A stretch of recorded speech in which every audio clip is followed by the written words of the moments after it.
Yohanes 3 ayat 8. Angin bertiup kemana ia mau, dan engkau mendengar bunyinya. Tetapi engkau tidak tahu dari mana ia datang atau kemana ia pergi. Demikianlah halnya dengan tiap-tiap orang yang lahir dari Roh.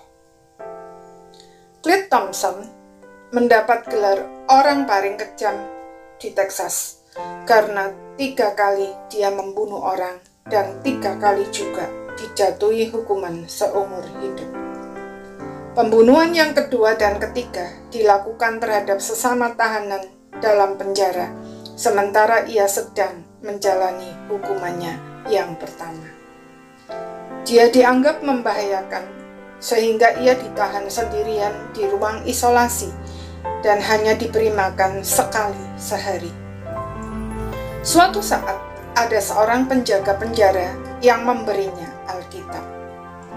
Clint membacanya, dan Roh Kudus bekerja sehingga dia menyadari dosanya, menerima Kristus, bertobat, dan hidupnya diubahkan secara total. Akhirnya dia dibebaskan dari penjara, kemudian menjadi pendeta yang melayani di rumah anak-anak terlantar dan menjadi pembimbing rohani di dalam penjara.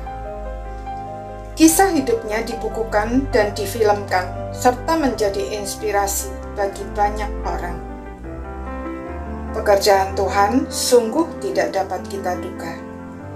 Orang yang nampak sangat jahat seperti Clint, yang menurut kita mustahil bisa diperbaiki, tiba-tiba bisa bertobat dan hidupnya diubahkan 180 derajat.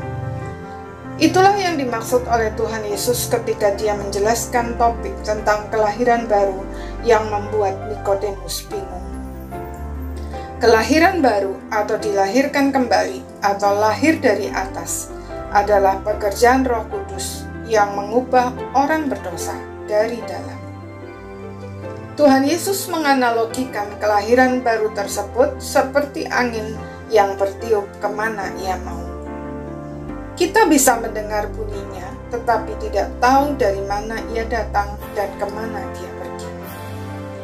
Demikianlah Roh Kudus bekerja di tempat yang tersembunyi, di lubuk hati seseorang dengan cara yang tidak bisa kita pahami. Kita hanya bisa takjub melihat hasilnya. Karena itu, bagaimanapun jahatnya seseorang, jangan pernah kehilangan harapan. Mungkin semua usaha sudah kita lakukan dan nampak sia-sia.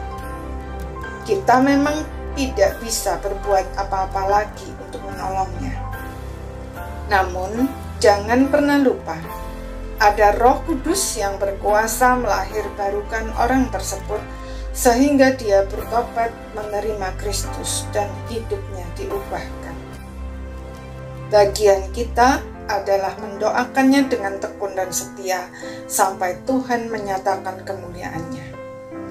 Sukacita terbesar adalah milik orang yang dengan tekun dan setia berdoa bagi orang berdosa sampai akhirnya melihat Tuhan bekerja mengubah hidupnya secara total.